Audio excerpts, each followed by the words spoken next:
Antonetta Rizzotti dell'ufficio stampa di Top Doctors. Oggi siamo in compagnia del professor Silvestro Lucchese, specialista in chirurgia ed esperto in colonproctologia con oltre 40 anni di esperienza. Oggi parleremo delle complicanze della stitichezza, un disturbo molto comune soprattutto tra le donne. Buongiorno professore, è un piacere poter contare sulla sua collaborazione.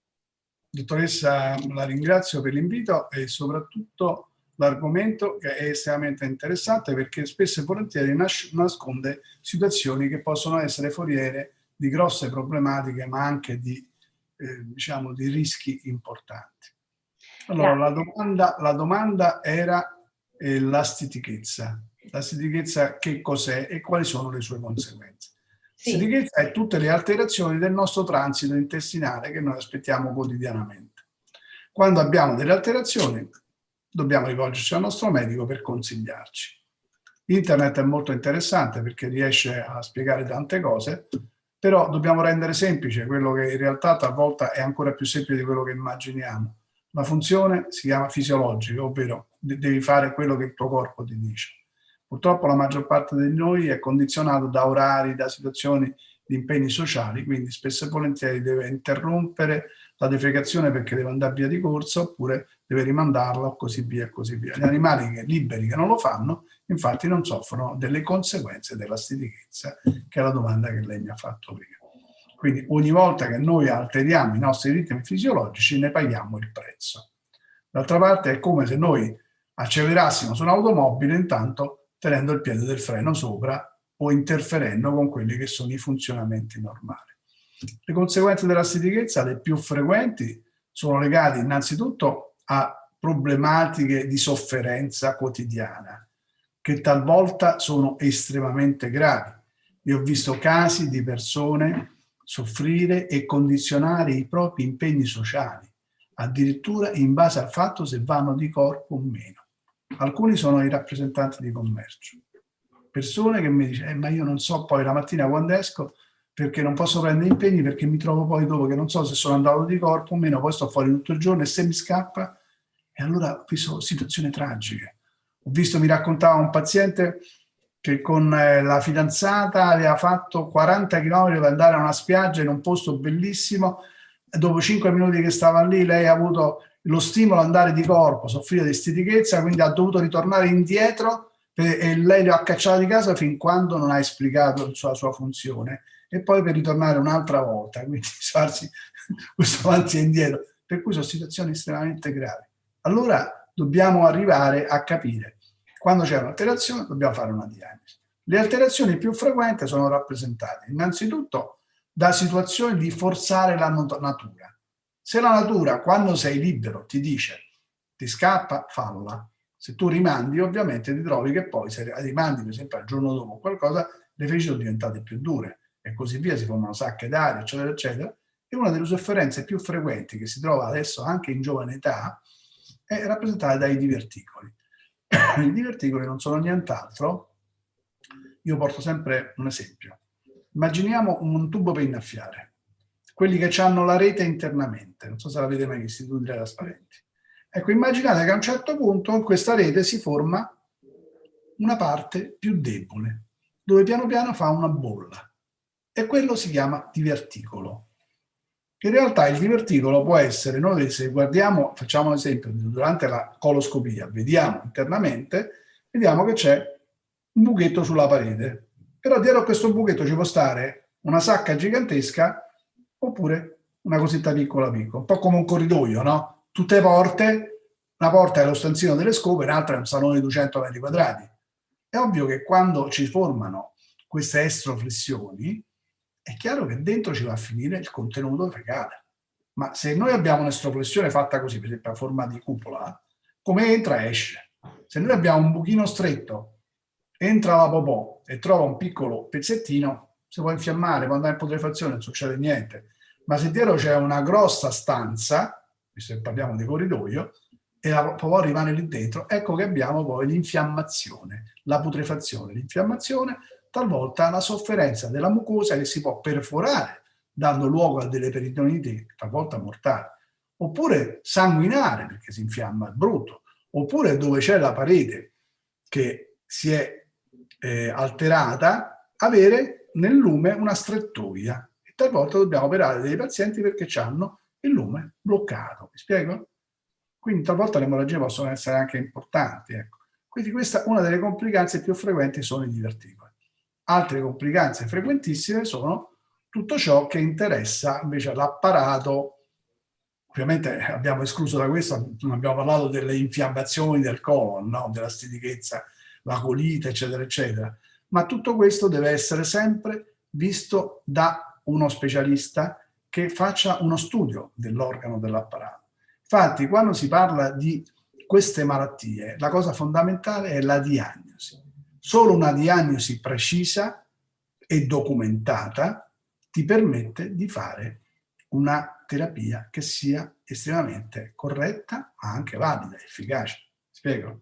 Purtroppo io quello che vedo spesso e volentieri, i pazienti che vengono trattati, c'è una ragate col dito, metti il dito, no, c'è la ragate, c'è l'emorroide, no, prendi questo e quest'altro, e senza sapere quello che c'è internamente. Quindi quello che è importante, ripeto, è sempre una diagnosi documentata.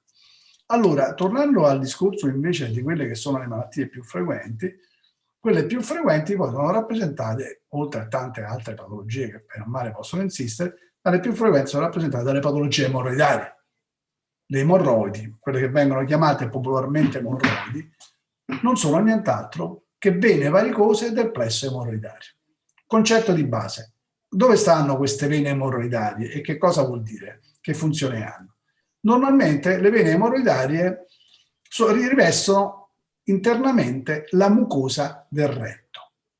Perché ci sono queste vene? Queste vene hanno una funzione. Lo sfintere ha la funzione di tenere chiuso alla popò, ma normalmente non è che siamo sempre col sederino stretto, no? Normalmente abbiamo il sedere chiuso perché? Perché queste vene emorroidarie permettono di chiudere, un po' come con l'acqua in bocca, ai liquidi e ai gas che sono contenuti. Se però abbiamo poi un gonfiore di queste vene o la procidenza di queste vene esternamente, è come se avessimo dell'acqua in bocca con il labbro in fuori o con un foruncolo qua che ti fa uscire il filino. Questo è molto importante perché spesso e volentieri queste patologie non sono note, non sono evidenti. Molte persone poi che conoscono la propria intimità fino a un certo punto. Per esempio, faccio un esempio banale. Tutti noi ci siamo visti con amici in palestra, nudi, eccetera. Ma internamente, cioè nella parte più intima, come siamo fatti? Se siamo normali o meno, non lo sappiamo. Vi faccio un esempio molto banale. Le donne hanno, normalmente, cioè nella vita embrionaria, abbiamo un unico canale che si chiama cloaca. Poi si separa piano piano e diventano il buco davanti delle signore e il buco di dietro dei maschi. Spesso e volentieri fra uno e l'altro c'è una specie di prolungamento delle piccole labbra che va a finire internamente all'ano. Infatti, guardando nella nostra, diciamo, funzione diagnostica, quando visitiamo vediamo che c'è la pelle fra l'ano e l'inizio della vagina. Invece la maggior parte delle volte, cioè la maggior parte, alcune volte, che rappresenta circa un terzo, abbiamo il proseguimento per cui c'è questo cordoncino che arriva fino dentro. Quindi in pratica lì è molto facile, per tanti motivi, la contaminazione. Adesso, una delle complicanze più frequenti di questa situazione è che se c'è una vena emorroidaria o una patologia emorroidaria, ovvero non chiude perfettamente, abbiamo l'ano umido, ovvero della secrezione. Tante volte a qualcuno, a qualche signora, io parlo di donne perché è un particolare che voglio adesso chiarire, trova talvolta le mutandine ambrate, oppure sente cattivo odore, oppure sente l'ano umido, no? Ma tante volte noi vediamo cose che una volta non c'erano. Adesso attualmente le cistiti. Molte donne soffrono di cistiti. Alla fine vai a vedere, sono tutti batteri intestinali. Dice, ma com'è possibile se io mi lavo bene, eccetera, eccetera? Semplice, perché se c'hai questo cordoncino, se c'hai una emorroidi fuori o una vena gonfia o delle grinze che si sono formate col tempo, visto che queste vene emorroidarie poi danno anche lo sfiancamento, e quindi è come se avessi una spugnetta umida che va a mantenere umido il solco genitale. Il solco genitale che succede? Quando fa pipì, esce e poi quando si richiude si porta dentro i batteri. Ecco le cistiti. Poi c'è un'altra cosa fondamentale. I batteri circolano lungo questo solco genitale, ma dentro che c'è? Dentro la vagina c'è il muco. Il muco che cos'è? È un terreno di cultura. Se dentro la vagina non fai il lavaggio quotidiano, semplicemente con acqua, il muco che sta dentro rimane un terreno di cultura dei batteri intestinali.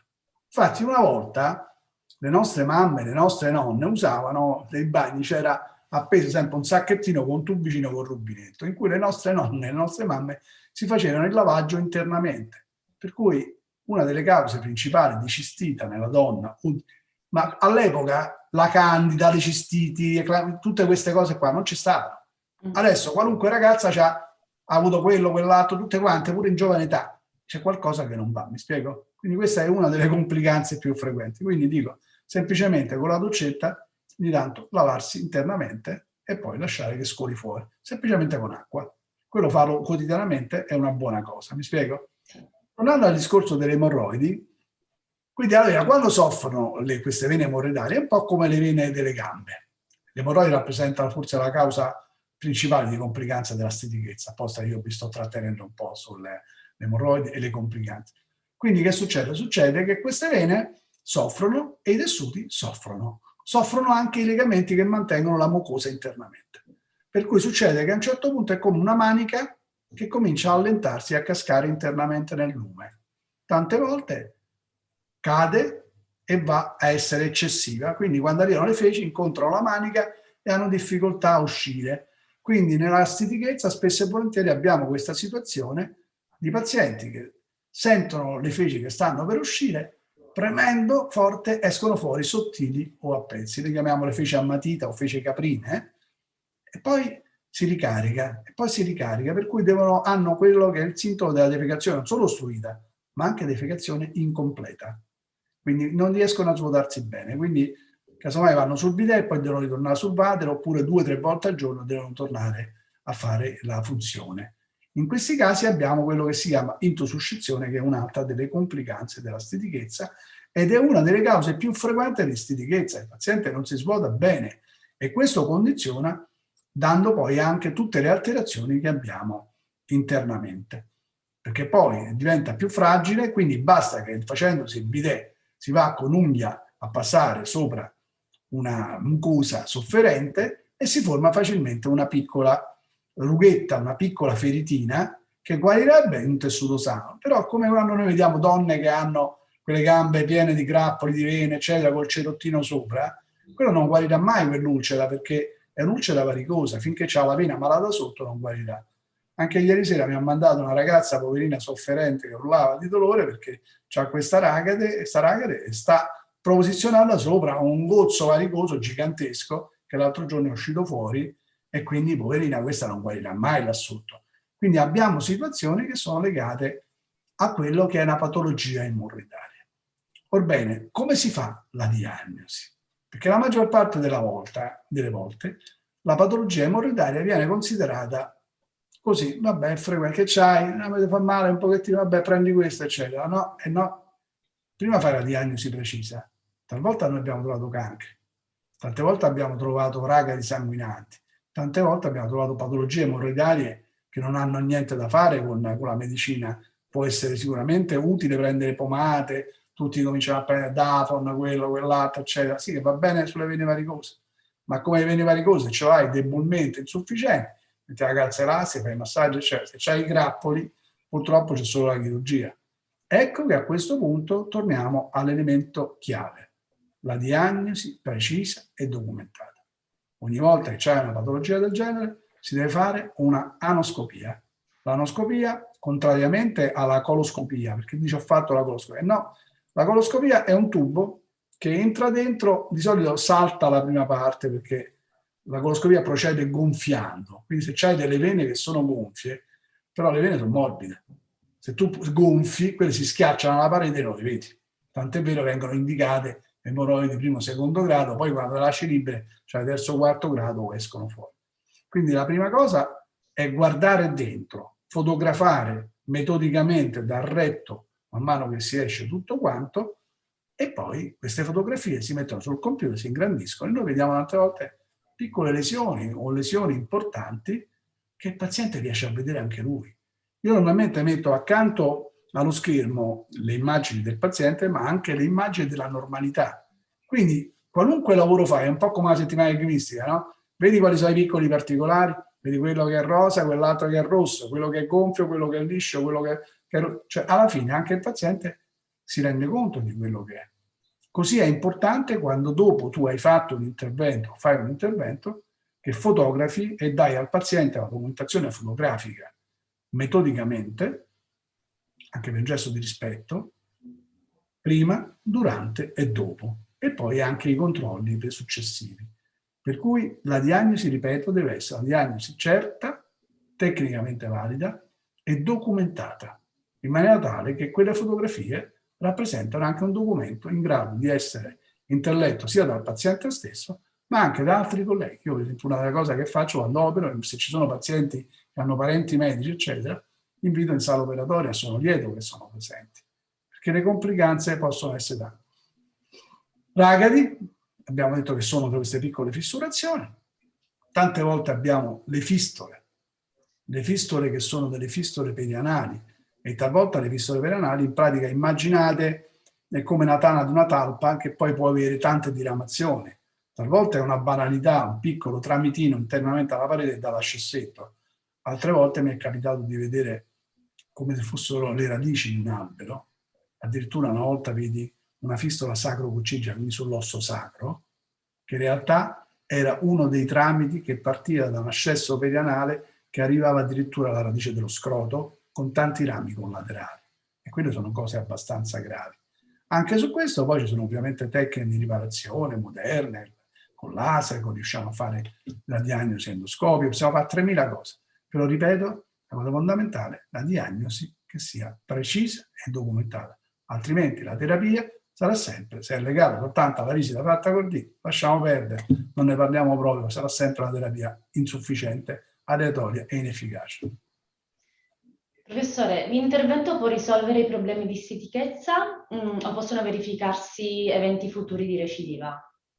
Guarda, l'intervento, allora, innanzitutto teniamo presente che dipende dalla mucosa, perché spesso e volentieri una cosa che noi non teniamo presente è che l'intestino è molto resistente, però ci mette molto tempo per ammalarsi. Però quando è diventato infiammato seriamente, non è che possiamo pensare che con l'intervento l'infiammazione sparisce e dal giorno dopo il paziente sta bene. Dal giorno dopo starà bene sulla funzione intestinale, starà bene su tutti i sintomi che c'era prima, andrà di corpo regolarmente, però avrà sempre il problema di far guarire questa mucosa, ma di eliminare quelli che sono state le cause che l'hanno prodotta. Per cui è ovvio che se uno fa un'alimentazione errata, se eccede in certi tipi di alimenti, per esempio la cioccolata, il peperoncino, le spezie o tutti i cibi grassi appiccicosi, è ovvio che tutto questo non fa bene all'intestino. Quindi dobbiamo rimettere a posto e aspettare talvolta dei mesi per cui la mucosa ritorni nella norma. Per fortuna ci sono tanti tipi di interventi, anche attualmente interventi chirurgici, poi dipende, quando lei mi ha fatto la domanda dice ritorna o non ritorna, dipende quello che fai, perché se vai in giro a mettere elastichini o se vai in giro a fare interventi solo perché è con laser che fa scena e uno pensa che sia più efficace di un altro, no. Ogni caso è un caso a sé, la diagnosi deve essere, ripeto, precisa e documentata perché ti permette di fare il caso, di trattarlo con l'intervento migliore per quel tipo di paziente. Mi spiego? Allora in quel caso, se fai una cosa del genere, il paziente guarisce bene, sta bene a distanza di tempo, di anni, e veramente per noi è una cosa molto importante perché il rapporto umano che si crea con questi pazienti quando gli ridai la quotidianità. Noi facciamo un intervento particolare che è indolore, perché agiamo in una zona indolore, in pratica agiamo in questa maniera, se tu hai una cosa fuori esternamente, dalla fodera per esempio che sta fuori, se tu la tagli da qua stai in una zona sensibile, ma se tu la tiri su dall'altra parte e poi fai un lifting interno e rimetti a posto tutto da dentro, quindi non c'hai una sintomatologia. E infatti con questo intervento che noi facciamo abbiamo, devo dire, tantissimi casi che non hanno nessun problema, vanno di corpo dal giorno dopo senza dolore, soprattutto senza dolore, spontaneamente, e nel tempo, ovviamente riportando pure indietro la loro alimentazione a una normalità, è ovvio che alla fine non c'avranno più l'infiammazione, vanno di corpo, sono guariti perfettamente e stanno bene. Noi i controlli li facciamo anche a distanza di 1 anno, 2 anni, 3 anni, però ecco la cosa bella, anche ieri l'altro ho operato una signora, amica di una cosa, era la figlia di un paziente che avevamo operato 4 anni fa, che si era sentito benissimo, dopo 4 anni stava ancora bene, si è operata questa signora, poi mi ha mandato quell'altra signora, perché poi alla fine nel nostro lavoro il passaparola è quello che è fondamentale, ma il passaparola fondato su dati oggettivi. Altrimenti stiamo a fare la pubblicità come in televisione, ognuno è più bravo, perché internet è pericolosissimo. C'è tante di quelle chiacchiere, tante di quelle persone che apparentemente sono bravissime. I risultati sono quelli importanti, ma i risultati li valuti principalmente col fatto delle persone che a distanza di anni ti portano altre persone, oppure ti mandano i propri familiari, oppure ti ricordano con piacere. Per noi questa è la soddisfazione più grande. Professor Lucchese, la ringrazio moltissimo per il suo prezioso intervento. Ricordiamo ai nostri utenti che è possibile prenotare una visita presenziale con il professor Lucchese attraverso il suo profilo online, disponibile sul profilo Top Doctors. Grazie e arrivederci. Dottoressa, grazie di tutto e buona giornata.